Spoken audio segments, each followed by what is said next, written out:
All right, next we have Noel Frame. Come on up.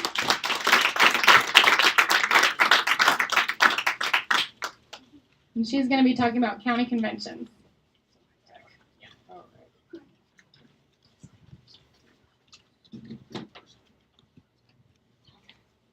Thanks, Georgia.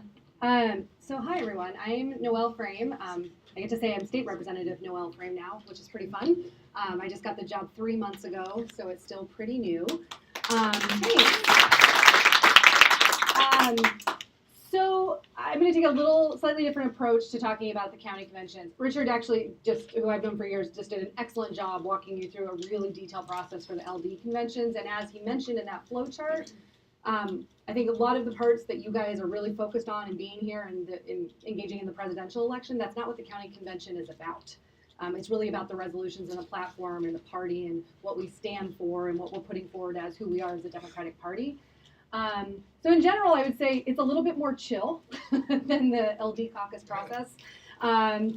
You know, frankly, in terms of the inner workings and details, Richard and Chad and Mario and others are going to be able to tell you at so much more detail than I am. So what I wanted to do instead was just talk to you a little bit about process and some overall guidelines. So I'm in the legislature now, but I've been active in the party for 15 years. I worked for the party for many years. I'm active. I'm a precinct committee officer in the 36th district, and just active. And my big message to you guys, not only for the county conventions, but I think this really extends to every other level of the process. This is a really volunteer-run enterprise. And just have a lot of patience and a lot of grace with the people that are doing this. Hello, Robert. I just saw that you were there. Have a lot of patience and grace with the people that are trying to do this, because they're all volunteers. And they really are trying to do the best thing. And even if they are a Clinton supporter and it feels like they're doing something out of whack, that doesn't necessarily mean that they're trying to do something nefarious. They're probably just a little bit overwhelmed.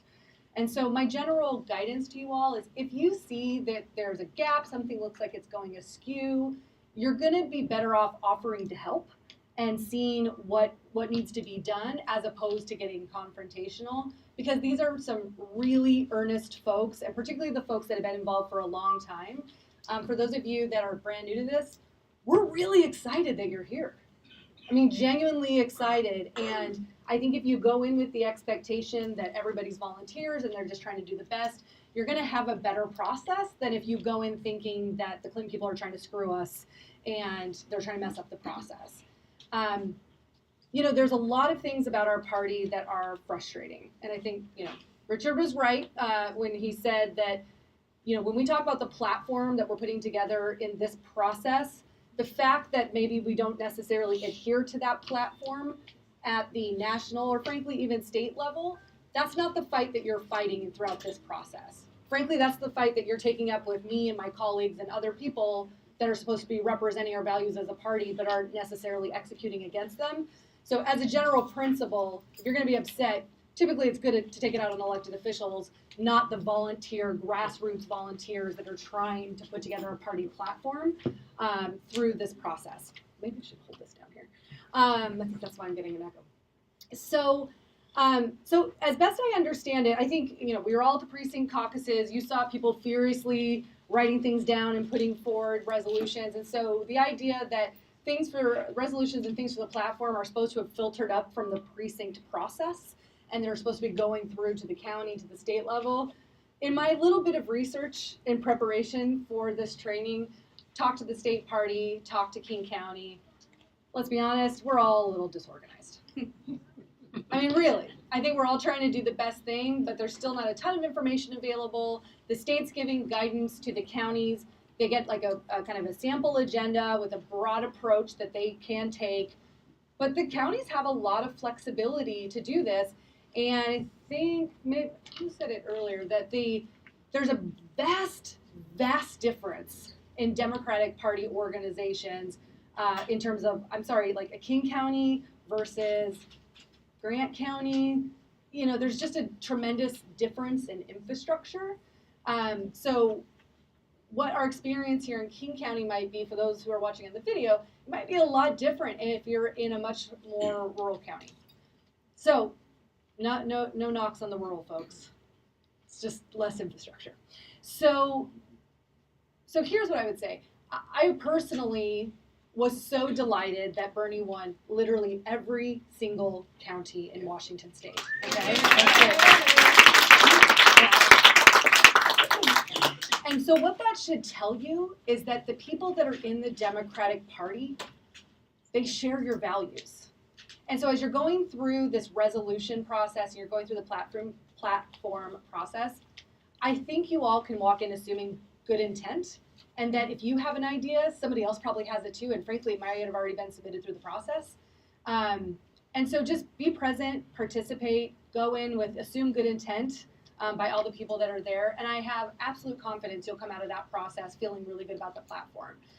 I will say now, if that all sounds really like loosey-goosey, it doesn't matter, let me actually say it does matter, okay? So for folks like me that do run for office and we do seek the endorsement of the Democratic Party, we are asked to fill out a questionnaire where we tick through every single element of that party platform. And we are asked, do we agree? Do we disagree? And if we disagree, please explain yourself, why. And that gives people within our party an opportunity as they're evaluating candidates for Democratic Party endorsement if they are actually subscribing to this party platform, okay?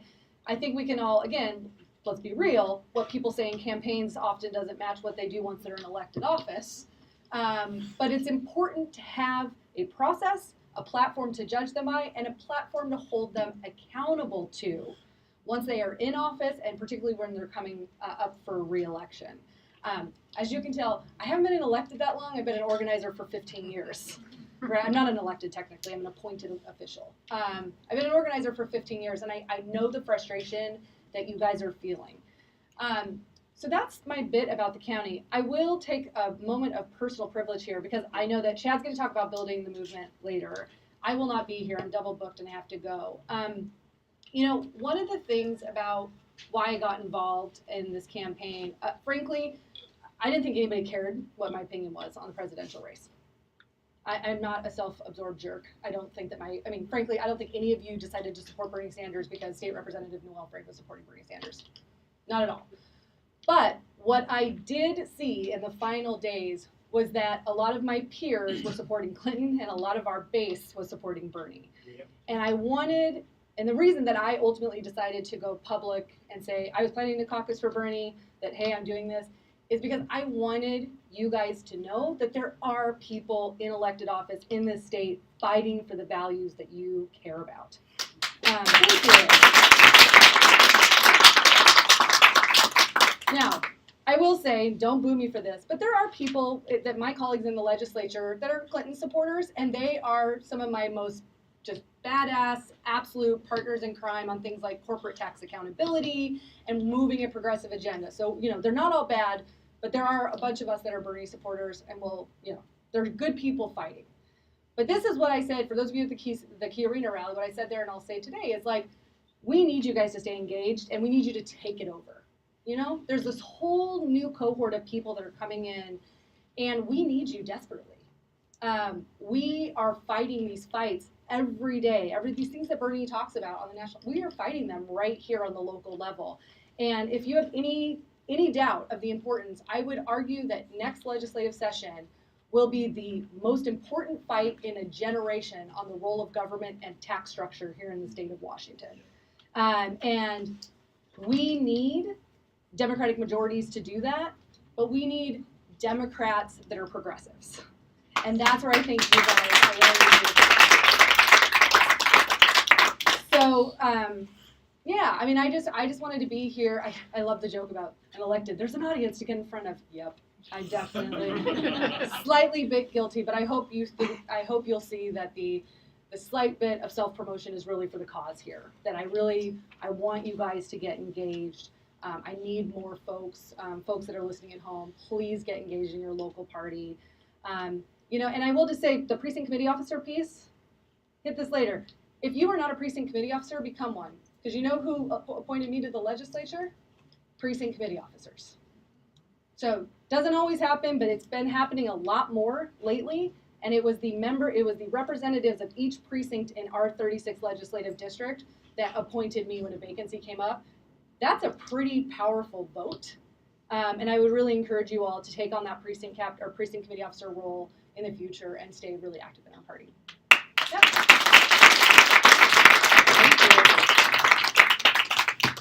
To that, I actually have PCO forms, appointment forms.